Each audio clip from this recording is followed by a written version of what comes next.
work with the hydraulics modeling and some other things, but tonight what's relevant is the hydraulics modeling. And so I wanted to talk a bit about some of what that looks like in my world, because rivers look different to me than I think they do to you. And how we kind of break this stream structure up and calculate how deep the water gets when it gets to the river or the creek. And then some of the ways that we look at how flood risk gets managed through the river systems. And then I'm going to focus in on the mission reach itself and how it was designed structurally. And by that, I just mean like geometrically, and then how the planting zones fit in and how we, from the hydraulics point of view, work with the adaptive management of the project. This first picture is a floodplain, and we tried to get a natural-ish floodplain, but it's hard to get a picture without having, with all the plants in it and be able to show the geometry. So my apologies that this is like a mode floodplain, but I wanted to show how the, can you see my pointer when I use the pointer? Lee? Yes. Yes. Okay, great. How we break the stream into cross sections that just cut straight across, and we can figure out that these areas are floodplain areas, and this is the normal flow area. And there's a lot of different things that happen in each of these areas. And like this basically geometry, though, what we're looking at is this contains a certain area, and then the floodplain area contains a certain amount of area. And the main flow during normal time, normal flow conditions, will be in the center of the channel. But as flow increases and the depth of the water increases, it overtops the bank and spreads out. And this allows for a lot of flow area, like it's shallower flooding than what if it just had to keep stacking up, and it was just normal, just contained within this. And this is how nature handles floods. It in some places, you'll even see where it builds like a natural levee right at the bank, and as sediment accumulates. And then when it floods, that may wash away, or it may just get overtopped and the flow spills over here. So a lot of times when people talk about the floodplain, they're talking about like the FEMA regulatory floodplain.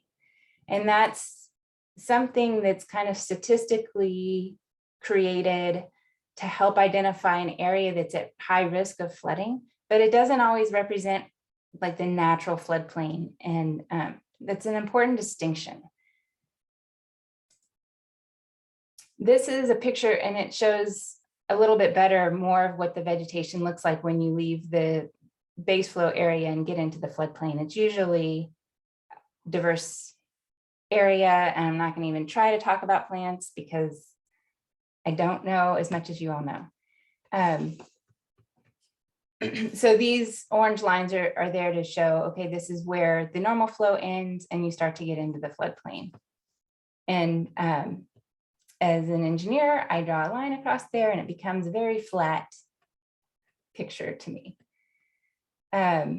These are some other examples where you might have a wider base flow area. And then this one, you don't even notice where the main channel is because it's mostly floodplain. This is Salado Creek, where there's not base flow and like all the floodplain. But you can also see in this area, the density of the understory is a lot less.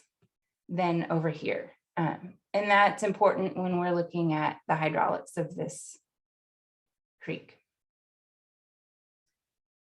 Some other features that are important in the hydraulics are the flow path.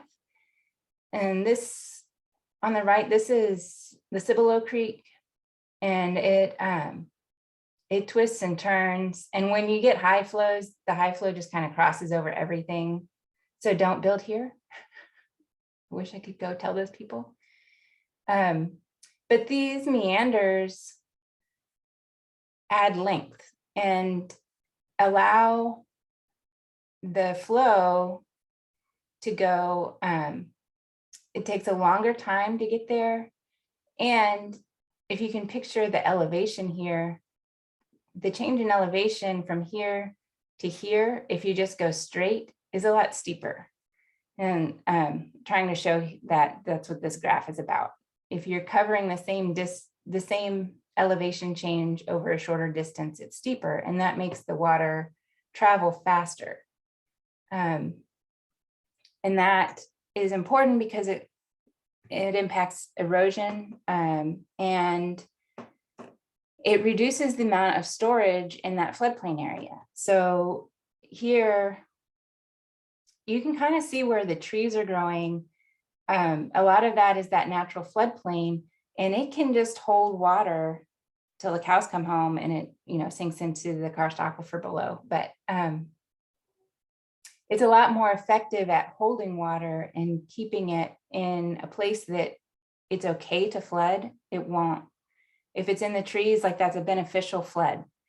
It's when it starts getting into people's homes that we don't like it, or when it's flooding our streets and we can't get where we need to go.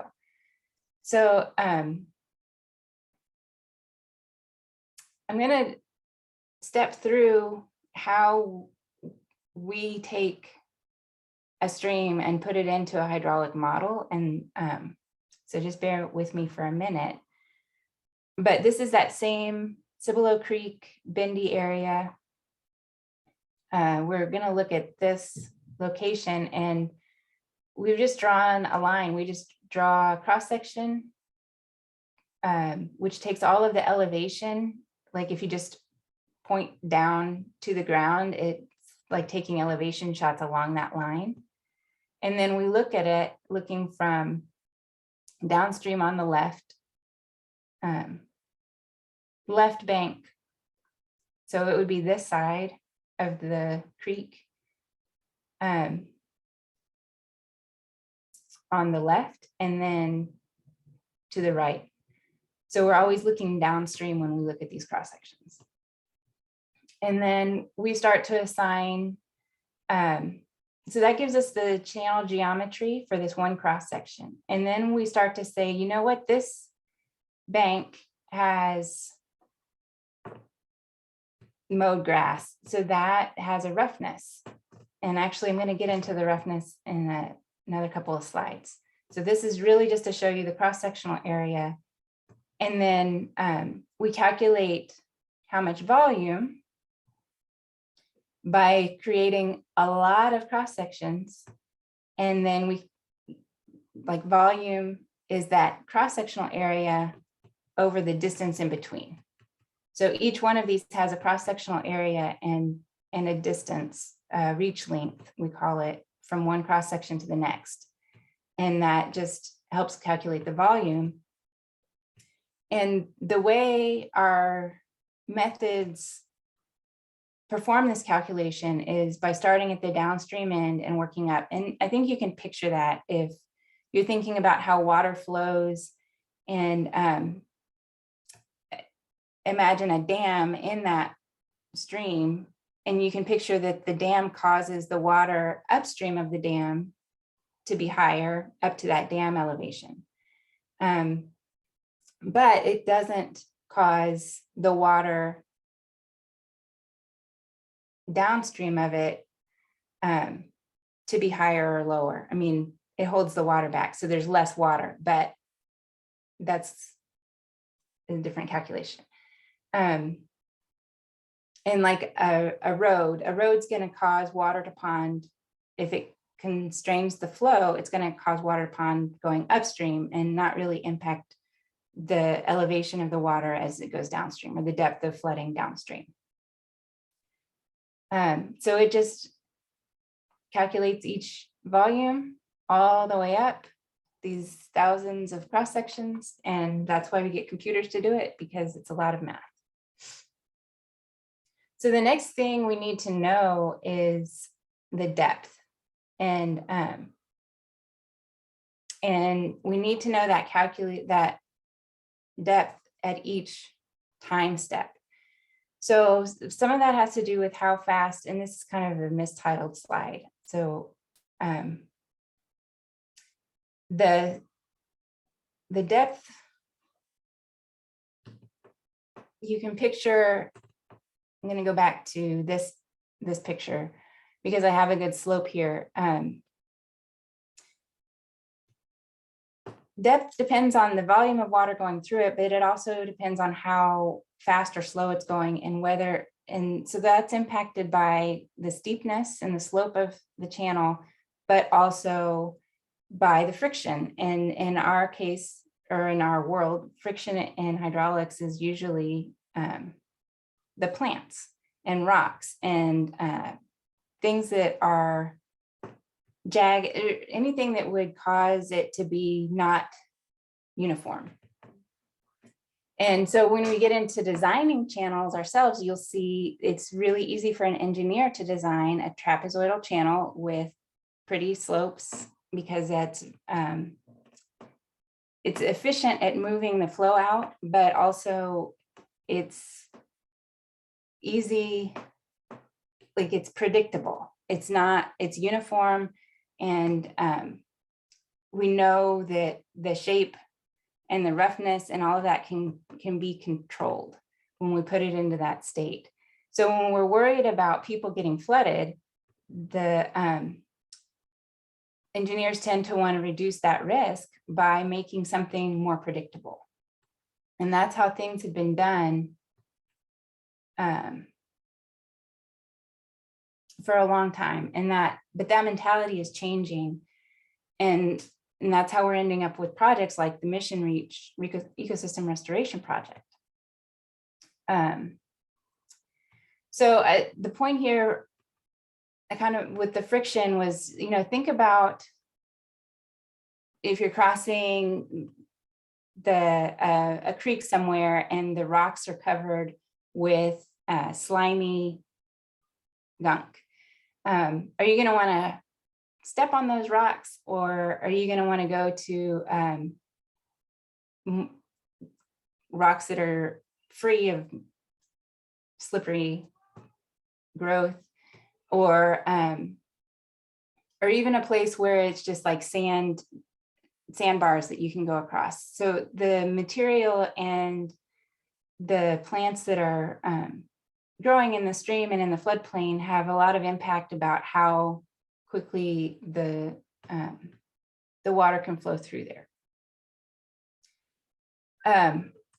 In a lot of our work, we are picturing the flow at the ground level. Like when we're looking at the cross section before, where it looked like they had mowed the grass and it was a nice even height. That's fairly easy to picture. It gets more complicated as we're picturing the flow getting deeper. And I found this, I've been using this resource from USGS and the Flood Control District of Maricopa County that has some information about just different flow conditions with the vegetation in the streams. And this was a really good picture for me to see as the flow gets deeper, and we're talking about things that are taller than the grass, how you can see the spacing of these plants has an impact on how turbulent the water is. You can see these flow channels going through, but around the plants, it's breaking up. And there's a difference between where it's flowing through the plants, and then it's finding these pathways where the plants are all in a line, and that allows the flow to travel a little more efficiently between the lines of plants. And this is going to come into play when we start looking at the mission reach specifically, because we have a channel that's not our typical mown grass. It's a wide variety of plants. It's very diverse, and they're all shapes and sizes and heights and strengths. I don't know, like some of them bend over when the water flows over them, and some of them don't. So all of those factors come into play when we're trying to put their roughness into our hydraulics model. So I mentioned before, there have been a couple of ways of trying to reduce flood risk that were fairly common in the past and are becoming less common now. And some of that is, well, they used to try to bypass these bends and just get the water through faster. But what we've learned is that the bend plays an important role in actually reducing flood risk downstream. And so I've covered that part, and how we measured this length was 12,000 feet, and through the meanders, it's more than double the flow path length. So that's off the bat, at least double the storage. But since this would probably be a trapezoidal channel, and this is a nice natural floodplain with its overbank areas given space, the storage loss here would be significant if that ever happened. It would never happen. This is totally fictional. But it was just to give that example. And again, this would be a lot steeper path, meaning that this flow would just get downstream faster and cause flashier flooding downstream. So yeah, for multiple reasons, that would never happen. Another example of what is traditionally built is they try to consolidate the floodplain down to just that base flow channel, and they'll make it deeper and narrower, or sometimes they'll make it wider, but the point is that it's deep. They'll make the base channel wider, but they'll narrow the floodplain. And that causes, I mean, if you think about swimming to the bottom of a pool and how you get that pressure, you can feel the pressure even with just the difference between the 3-foot deep end and an 8-foot deep. So imagine if you're taking a riverbed that's used to having 6 feet of water at any given time, and you put 20 feet of water on top. That's going to cause things to not work. And a lot of times the solution to that erosiveness problem is to concrete line it. But even then the concrete fails and it gets washed downstream. So we're trying to move away from that style of engineering. But like I said, it's a little more, in many ways, it's more predictable. So I'm switching gears from the basics of hydraulics, and I think I kind of wandered a lot on that. Lee, I don't know if you'd had any questions pop up, but I'm going to switch over to the mission reach more specifically. We don't have questions, but I'm wondering if you could just maybe elaborate a little bit more on what the base flow and a base channel, maybe just because some people, this might be the first time that they've heard that terminology. Okay. Yeah.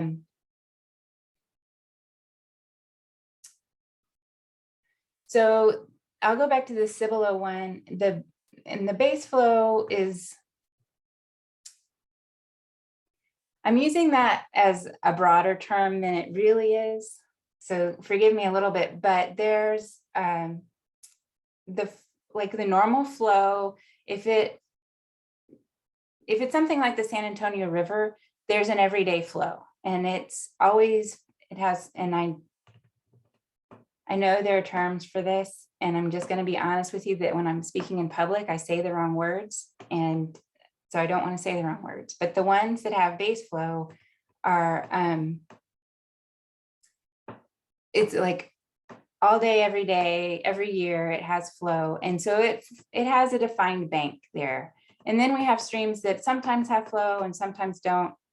But those streams also have a channel area where you can see the banks. And it's, the slide of Salado Creek, I wish I had a better picture of the creek itself. It's over here. And so that base flow channel is like 4 feet wide, where the floodplain is a good 100 feet wide.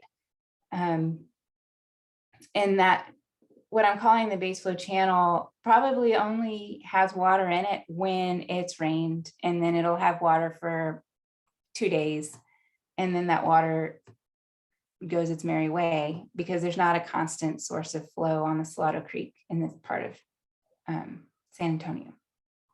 Did that help, Lee, do you think? It did. Thank you very much. And I will just say, we are not super picky. We're a very easygoing group. So don't worry about being completely exactly perfect with your terminology. We understand, and we are very understanding group.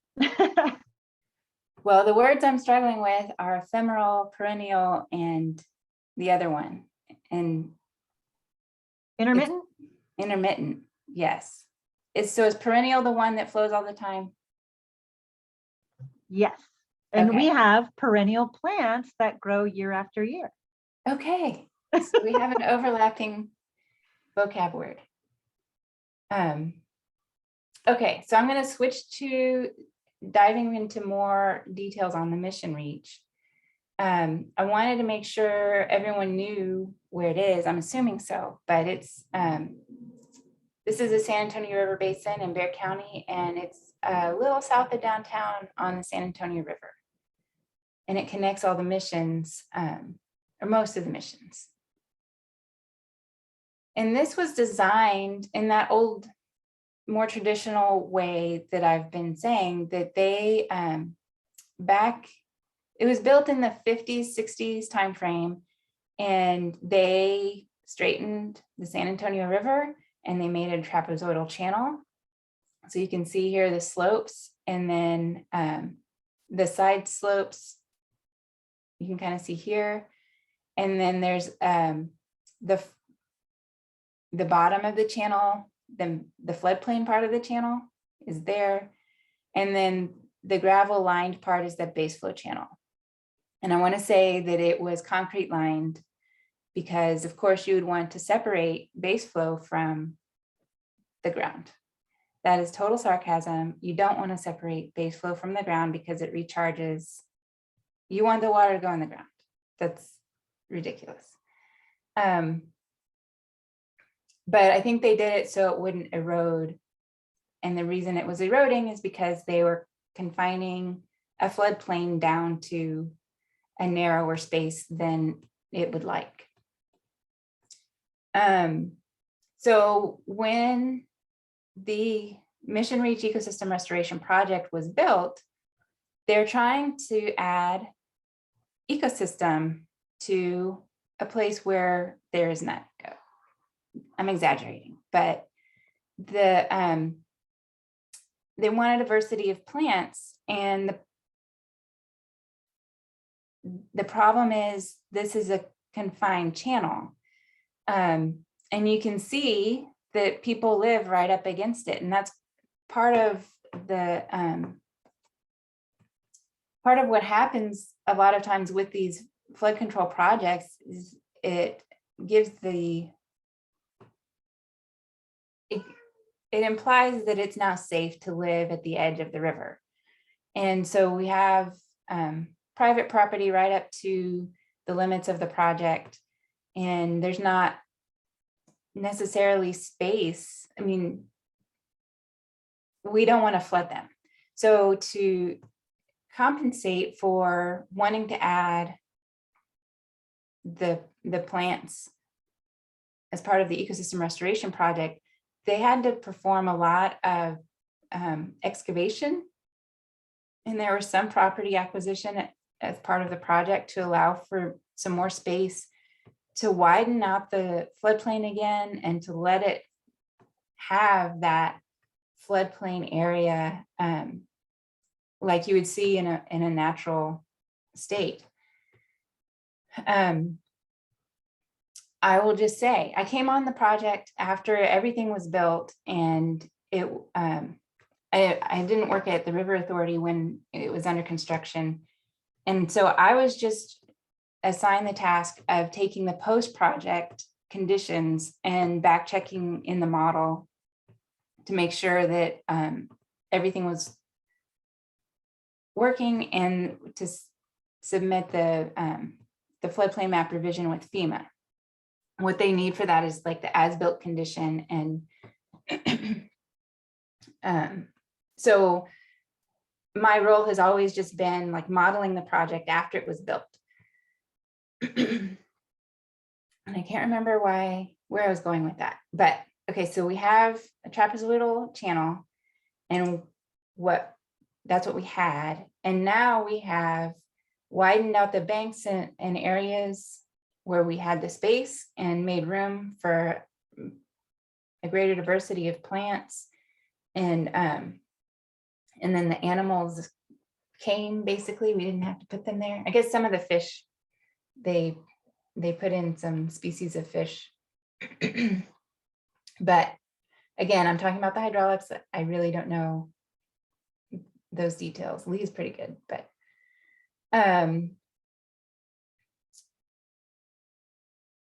the project had a number of goals, including ecosystem restoration, which I believe is what a lot of people see, and the cultural connections, and just like the recreational value of the mission reach. But it never lost its flood damage reduction goal.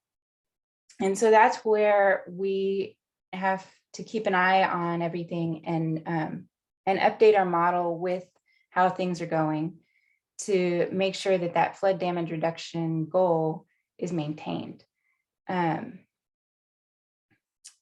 So I decided to throw in here, like, this is the model, the cross-section layouts, and the aerial photo wasn't playing well, but it does, we can put aerials in the background, we can get, look at it a lot closer. You can, this is up by the like Blue Star area, and then it comes down, and San Pedro Creek joins in, and then it goes through down by Symphony Lane, and then it ends a little bit south of Camino Coyoteca, where Mission Espada is. And yeah, it's just, I wanted you to see what it looks like when we're in the model and working with it. It's a lot of lines and colors. So to dive into well, let me back up and just say that if I could zoom in, you could see where the stream, like the center line of the stream, has more meanders in it and more curves than the previous project. So those have been built in as much as possible. And then they have areas that are extra wide, called embayments, that have kind of a wetland area. Erin? Yes. We have a question. So the question is, what are the green lines exactly? And I was also wondering, do the different colored lines mean different things? Yes. So I don't know if you can see the blue line. that goes through the whole thing, and that's the stream center line of the river. So that's kind of the middle of that base flow channel. And then all the green lines, and it may look like they have more colors because they have red dots on them. So those green lines are the cross sections, and that's where we have done, I'm trying not to make you dizzy, but we have just drawn a line across the river and represented the ground.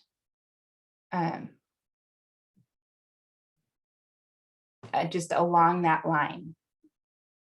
So each of those is a location where we have a view of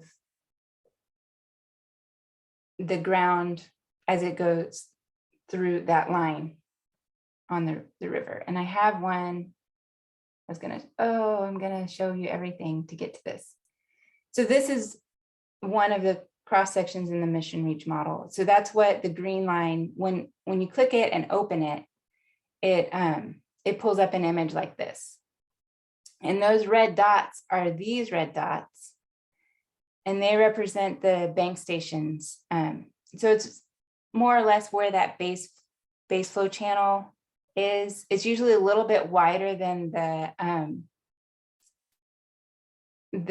where there's base flow. Like in the river, the base flow may stay down here, but we get some storms frequently enough that they rise up to this level, and that's where this, like you can see the kind of natural levee going over, and then the floodplain. And here's another example of what might be a natural levee, and then once it gets over that, it fills in the natural floodplain. Erin, we do have a few questions, if I could ask you them. One is, are all the cross sections physically surveyed on the ground? They are not. We used LiDAR to do most of the topographic data, and then around bridges, we surveyed. And LiDAR, could you explain what LiDAR is? Yeah, this it's taken from the air, and it's like a laser points, and it's like millions of points that each picks up an elevation, and then they are able to process that and eliminate trees and grass and everything and get down to the ground surface. And they do that with some on the ground control measure survey or known control points that they can ground truth to. And really, what that means is it's extremely accurate. Yes, like when we survey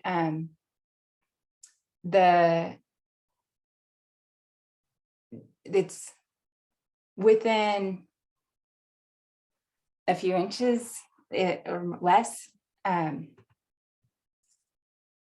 then tying it back into the survey, where we run into issues with LiDAR is underwater. And so I don't know if you can see, this is kind of a gray line. This is showing what the LiDAR tells us the elevation is. And we used other data to put the bottom of the channel that's below the water surface, because the LiDAR, they can't filter out and find what's below the water. And there's another question, are the wider green lines, is it a slower flow where the green lines are wider? No, they're usually wider where it could be, but not intentionally. Where the river is wider or where the flooding gets wider, because we have to make sure, we have to model for FEMA the 100-year flood and the 500-year flood, and some other ones that are more frequent but smaller. And the main one that gets us is the 500-year. I'm sorry about. So we have to make it wide enough that the 500-year stays within, like it touches each side. And if it starts to go up higher where it's like just a line in the air over here, then FEMA says it's not a valid model and you have to keep working on it. And it's true, because that means that we haven't, we don't know how wide it gets over there until we get it contained in the ground. Okay, one more question for you. If you could go back to the view of the model with the green lines. This is pretty technical, and I know you're so used to it that you know, it's easy to forget some of the basics. And so somebody's not quite understanding what you're referring to as lines. So maybe if you can just show, maybe with your cursor, how you're kind of describe this and what the green lines are. I'm not sure that they're able to actually visualize what's being said. So they weren't quite understanding what was meant by lines. Okay, the green lines are like this. And then there's another one. They're not straight necessarily in all points, but each of these is one of the green line cross sections. And so you're kind of looking at the river from overhead. Yes. And yes, in each line is one of the cross sections you described that you use to try to understand the cross section. Yes.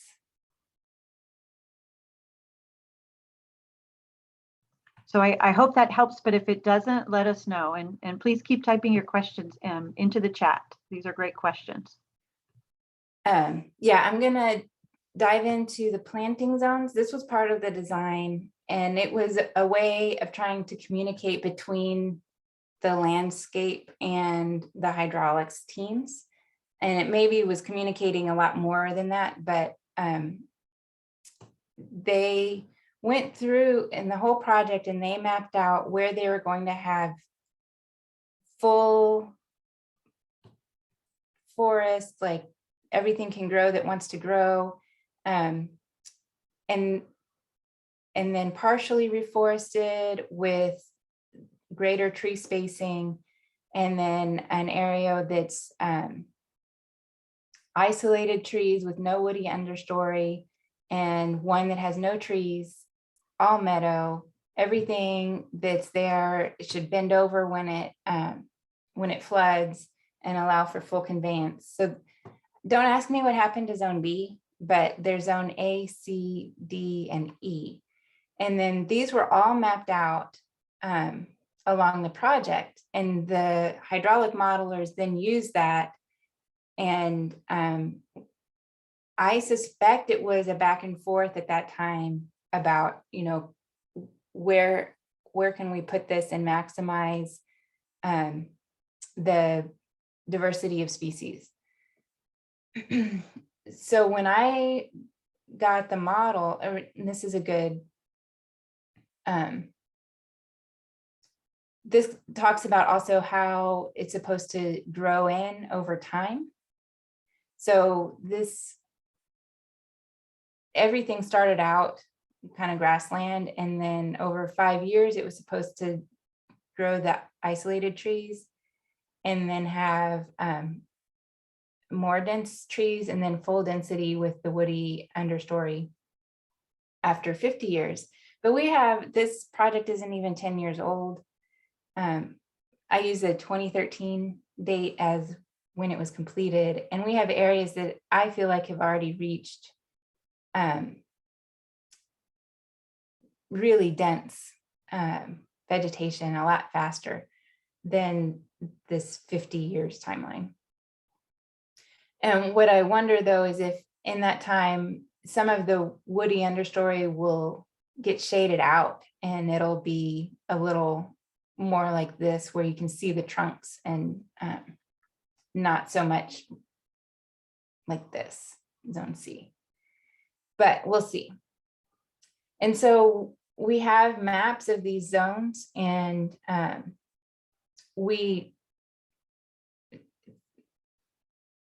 go out once a year. We go out with the Corps of Engineers and do an inspection, and then we go out at other times depending on how things are going, and we just check to make sure that the areas are growing the way they were modeled. And this is where the adaptive management comes in, because sometimes we'll go out and this is an area that was maybe, let me get these in, zoned to have forest farthest from the river, and then the zone C woodland, and then a zone D that's not supposed to have any trees. Oh, that's zone E. Anyway, where this area in the back is possibly getting too dense. So that's where we'll have to go in and plug it into the model and just see if it causes a rise in water surface elevation. And the criteria is that it can't.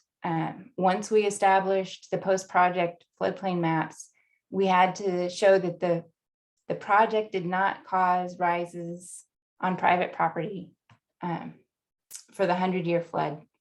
And as we maintain everything, we're also having to confirm with every decision that's made that it does not cause a rise in that 100-year flood.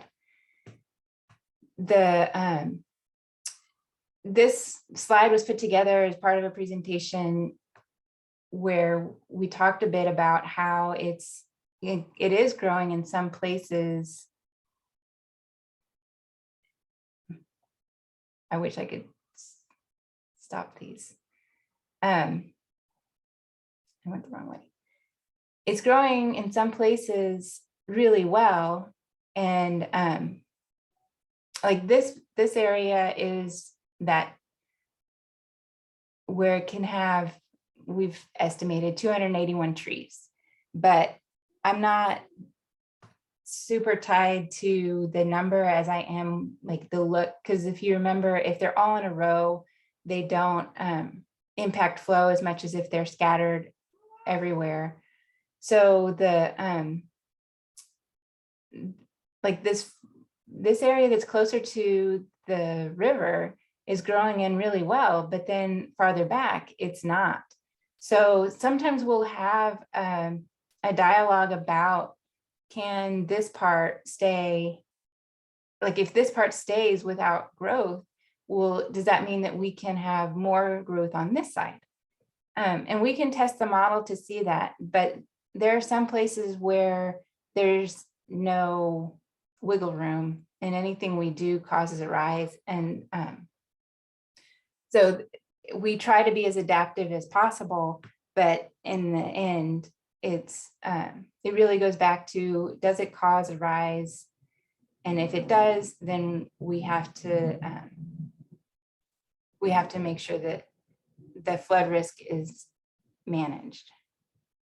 Let me see. So I did have this slide in here with the cross section because I wanted to show, we put the roughness in as a numeric value.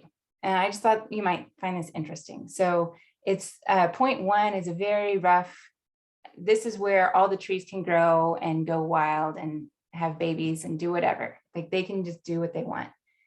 The 0.02 is a sidewalk. So you can picture how smooth that would be. I'm going to skip the 0.085 and talk about the 0.035 is the base flow, where it's pretty clean of, it's kind of a rocky bottom, but otherwise it's free from tall plants. And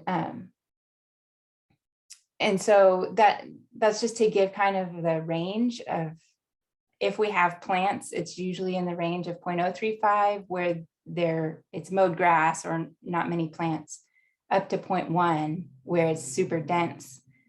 So this 0.085 is an area that we can't let it go overboard, but we can allow the trees that want to grow to stay in that area.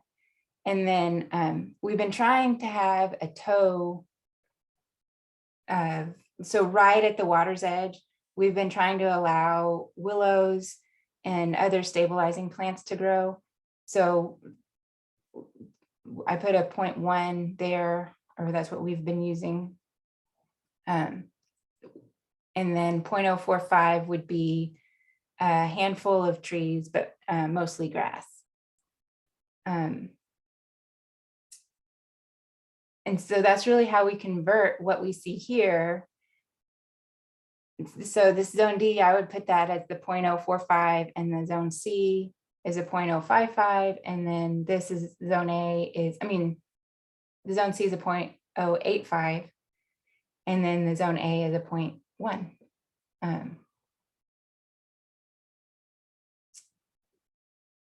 And I know that was hugely fascinating, but I just thought it helps me make the point that I'm not out there counting trees as much as I'm trying to evaluate more or less, is it within the range of this roughness or not?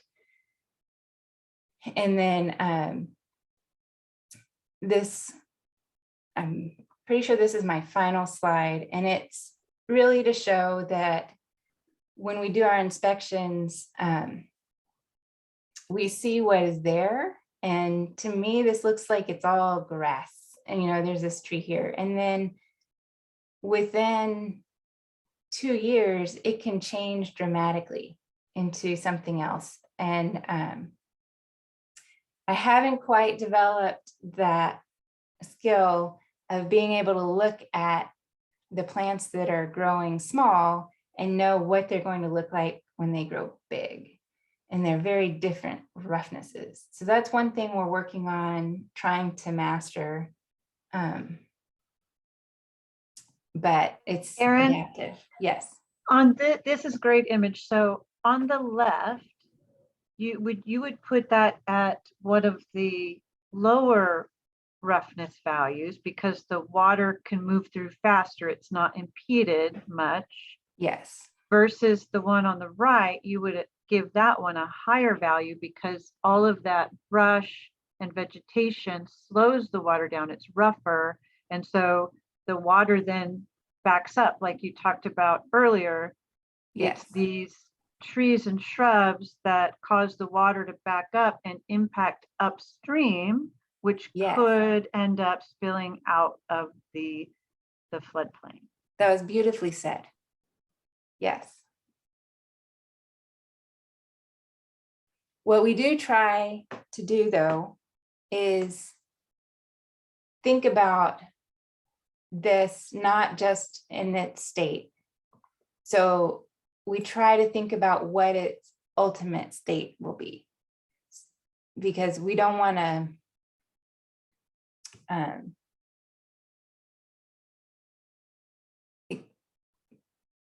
we want to allow things to, like, if we say it's growing in well now in 2015, what I want it to be is, what I want to have in the model is really what it will grow into and what we're planning for it to be, so that we're not perpetually catching ourselves increasing the flooding. Does that make sense? Or am I confusing it more? You are. This is pretty complex. You've simplified it quite a bit, but there, it is challenging to, especially if you're not familiar with it, and we do have a couple of questions here.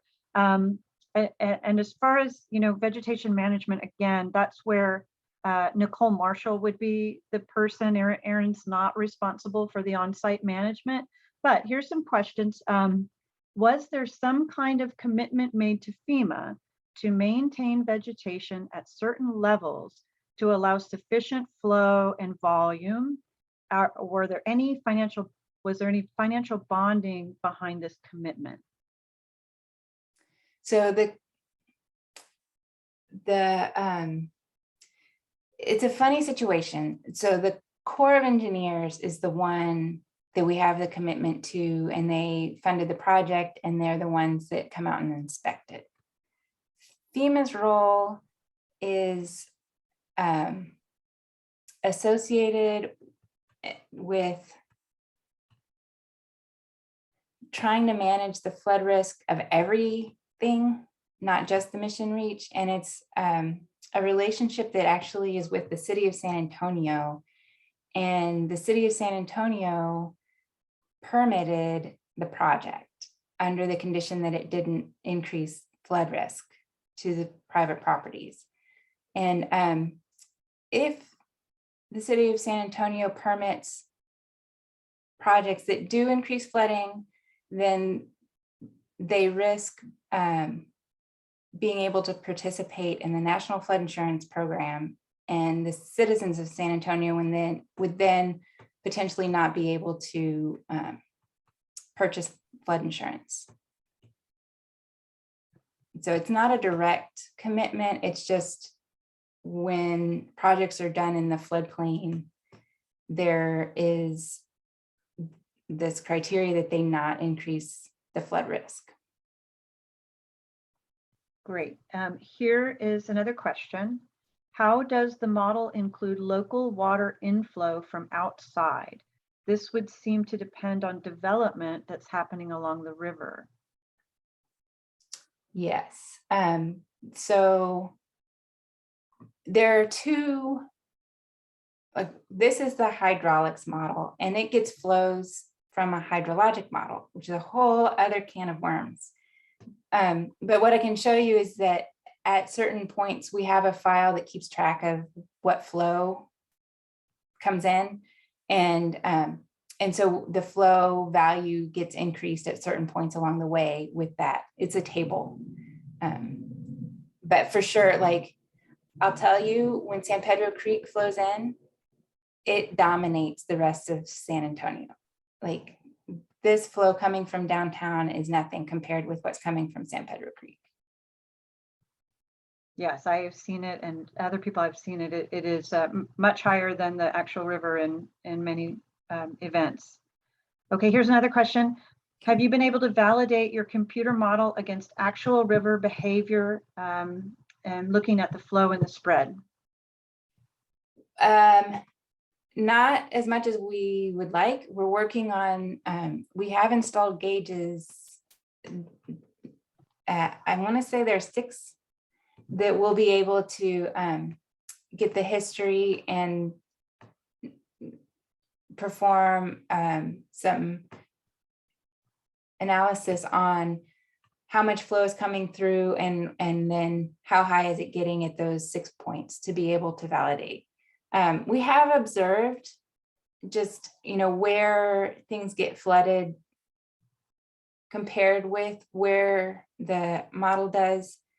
It's just anecdotally, and we haven't seen anything that shows it's incorrect or invalid.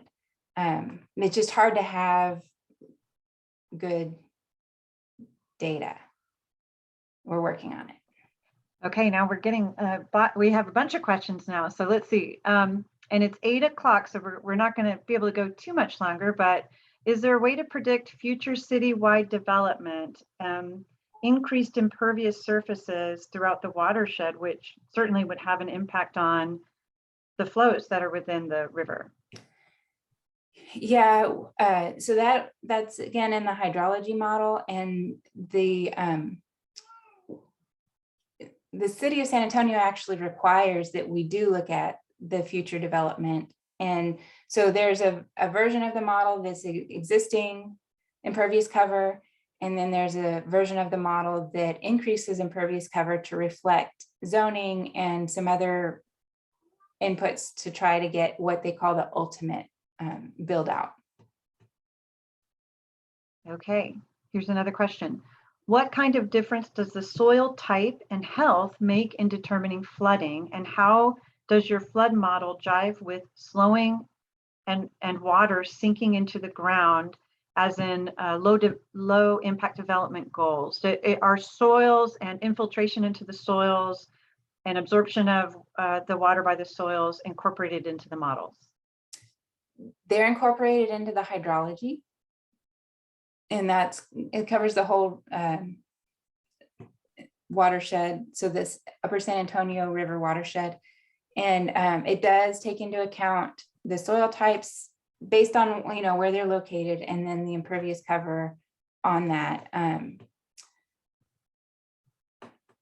It takes it into account. It's not really part of the management of this specific project, because that's a whole lot of stakeholders to get involved.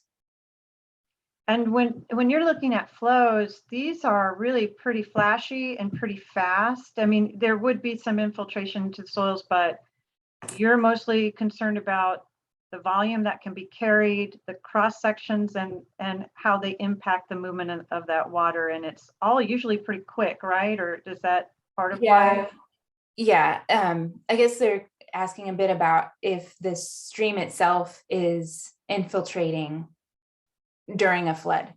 And this stream doesn't. There are some that do show signs of that in the gauge data, like Cibolo Creek. But this section of the San Antonio River doesn't have that characteristic. Fascinating. Well, I think that unless I missed some questions, because some of them came in pretty quick, I think we've answered all the questions.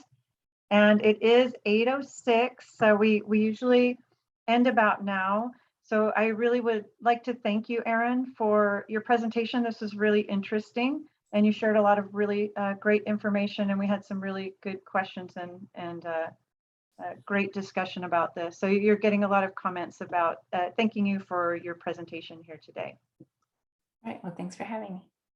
You're welcome. And I apologize, Wendy, I got the date wrong for one of your events. It's actually not June 28th. It's this Saturday, May 28th. I'm so sorry. I misread your email. I apologize. So guys, look into that. If you're interested in the Hardburger event, there's one of them happening this Saturday. And everybody have a good night. Thanks so much for joining us. Thank you, Erin. Great talk. Enjoyed it. I knew you would like it, Fred. Okay, bye, everybody. Bye. Have a good night.